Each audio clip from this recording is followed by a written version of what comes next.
Welcome to Jamie TV and thank you for tuning in. I've been checking out a fascinating game called Neon Heart City. It's an unfinished, unreleased game as yet, but you can download a playable demo of it from either Steam or from itch. It's a story-driven, point-and-click cyberpunk adventure, and I'm just feeling really inspired by it, by the aesthetics, the story, and the very 80s sounding music that's already present in the game. Now, I want to make music for video games, and I've been looking for games to write music for as though I were being asked to write the soundtrack for that game. It's been great practice for me, practicing the art of making some appropriate music for that particular game, and also it's helping me build up a body of work to show what I can do. So let's open up Cubase 14 Pro and make some music for Neon Heart City. I've opened up a template here that I saved for using with my RX-11 drum machine, made in 1984. It couldn't sound any more 80s. It's got 12 separate outputs, and I've also got my RX-17, another 80s Yamaha drum machine, wired in here, and my TX7 for classic DX7 sounds. I've even got an FB01 up here. I'm a bit of a sucker for the Yamaha black boxes. I can play the RX-11 sounds on this side of the Sonido Tempo Pad Z1, and on this side I can play the RX-17, and I've got these ancient iRig keys for the TX7 or soft synths. I love how I can do this in Cubase, look. Set up all the drums in a folder and collapse them like this, or pack them away to save screen real estate. A really exciting thing just happened. I downloaded the demo for this game, but it wouldn't work on my PC, so I reached out to the developer on itch, and he replied to me really quickly, asked me for the specs of my machine, and he asked me to contact him on Discord. When I did, he said he wasn't going to fix the problem for the demo because a beta was coming out soon, so would I like to beta test the game? So obviously I said yes. And I also thought I'll level with him about what I'm doing, so I explained what I'm up to, and he said, well, he's already got a composer for the game, but if I would like to write a piece of music for the game, if I didn't mind contributing one piece of music for free, then he would send me a description of what he wanted and I could have a go at it. What do I think? So obviously, I snatched his hand off. Cosmic Void asked me to compose a piece of music 1.5 to 2 minutes long that looped, was in OGG format, and was melodic more than ambient. In the game, you take on the role of Elijah Crow, a private investigator hot on the trail of a missing person, Audrey. While searching for Audrey, Elijah uncovers a conspiracy of zealots lurking in the city's hidden underworld. In the scene I was asked to make music for, Elijah is worried that something has happened to Audrey and is confronted by an android he needs to outsmart. So I was asked to include a dose of suspense. Cosmic Void also sent me a track that had been written for another level by the game's composer and asked me to retain the same synth/cyberpunk feel. The sounds in this piece, and indeed the music in the playable demo, which I purchased a second-hand gaming laptop to be able to play, are all very synthwave. 80s classic synths right up my street, but the performance is more in line with old-school cyberpunk, which is quite different to what has become recognised as cyberpunk music now, since the Cyberpunk 2077 game was released. What you're hearing in the background is my first attempt at the project. I knew I had the right sounds, but I struggled with the feel. I'm used to making synthwave with these sounds, and I'm also used to making more modern cyberpunk tracks, but I didn't feel I was getting the right suspense kind of vibe for the scene. So a day after being set the task, I sent Cosmic Void a rough demo for some feedback. I said it was unfinished and not mixed, and if it wasn't right, I would just start again. My gut feeling turned out to be correct. Cosmic Void said it was too cheery and wanted something more moody and suspenseful with a more prominent melody, and gave me the dialogue from a cutscene that happens in this level of the game, which really helped.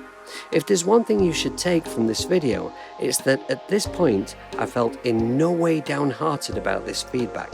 On the contrary, I felt like I knew exactly what I needed to do now, and was so motivated to get to work on a whole new piece of music appropriate for the events taking place in this scene.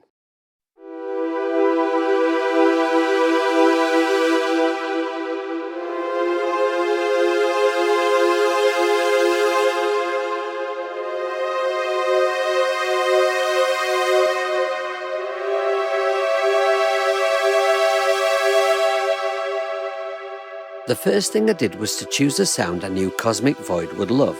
He's undoubtedly a sucker for 80s synths. I was sure that deep sci-fi strings from Arturia's Jupiter 8 plugin would be perfect. Then I worked out what the chords would be for the whole piece. For me, composition is all about chords. I used 3 devices to create the kind of atmosphere I was looking for, moving minor chords by 1 semitone, dropping the root note of a chord by a semitone, and taking a chord tone as a root note for the next chord. But that chord doesn't have to be in the same key. I would just look for a chord that added to the atmosphere of suspense I was trying to convey. I felt this brought a more cinematic feel to the composition. Once I had the chords in place, creating the right kind of tension and suspense, the rest of the composition was easy. After the intro, I added a cool bass groove and an arpeggio that both kick in at the same time. Yes, the Arturia classic synth emulations are all over this track. What I love about these classic synths is that they give you a real accurate recreation of something vintage. But click on the Advanced tab and there are more tools under the hood, things that wouldn't have been available in the original hardware.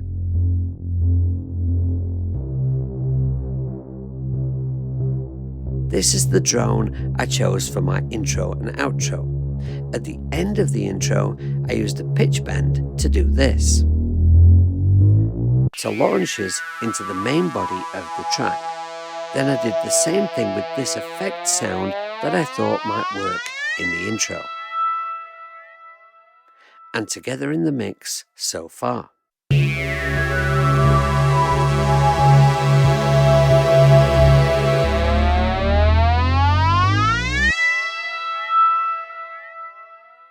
Because the track is for a level of the game where the player encounters an android, I wanted a robotic kind of sound effect for the intro and outro, which I found in yet another gem from Arturia.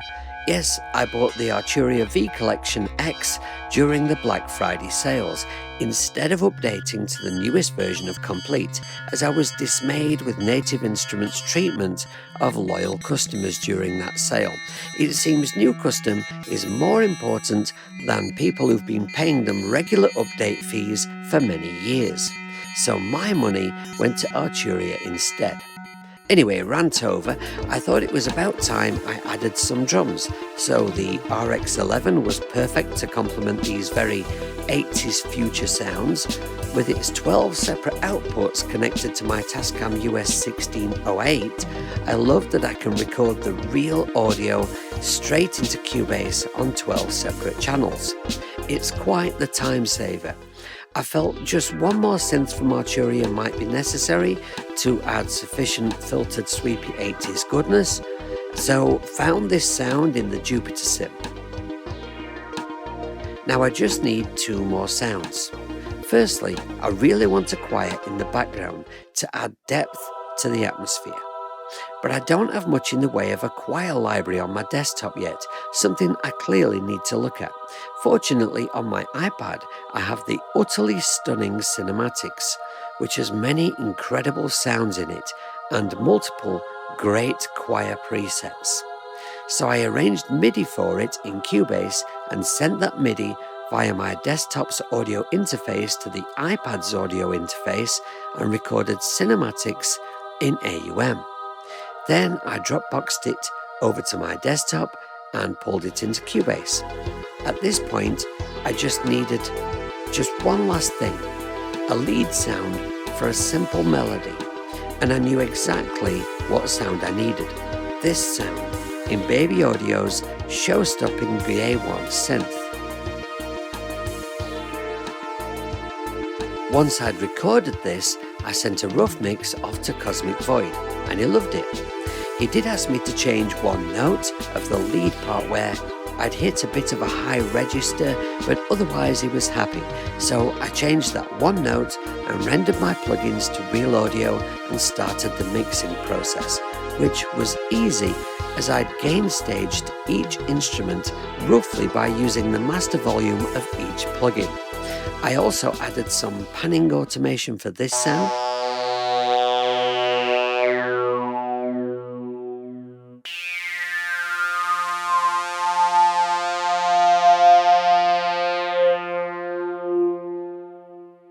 and some volume automation on the choir so that it gradually creeps in throughout this main section and gets louder and louder, adding to the intensity.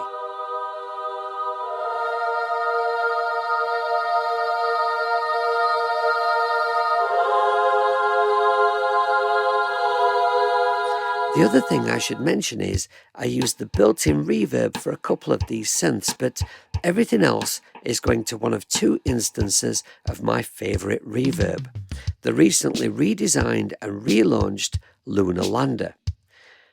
I have one that is just reverb and the other is delay and reverb. It's such a beautiful and versatile vintage sounding effect. Well, I couldn't be any happier. I'm absolutely over the moon. That's my first piece of music in a video game, mission accomplished. And I know what you might be thinking. You might be saying, well, you know, you only got your music in a video game because you were prepared to do it for free. And you might be thinking, you should never really work for free. You know, it cheapens what we do. It's not fair to other musicians in this part of the business. And I'll accept that. I'll take that on board.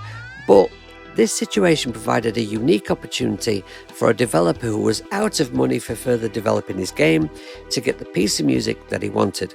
And it gave me that first step through the door, that opportunity that is so hard to get in this industry. It's such a difficult part of the business to crack. So, you know, it's not like I'm ever going to regret this. And to support that point a little further, since I submitted this piece of music, I've already had 2 more offers of paid work making music for video games. One piece I already had to complete. I had to leave off making this video to submit that piece of music, and I have another one to do as soon as I finish this video. So what I'm going to do, I mean, I'm not trying to come across like, you know, I suddenly know everything about this business. I have an awful lot left to learn, and I'll learn a little every day. And as I do, I'm going to document my progress on YouTube. Maybe I can help out some other musicians who are looking to get into this side of the industry. And if you have any questions, by the way, throw them in the comments down below this video. I'd like to just say a massive thanks to Cosmic Void for this opportunity, and I'd like to thank you all very, very much for watching this video. Until my next video, take good care of yourselves, make lots of music, be kind and be good, and try not to piss your pants about. I'll see you later.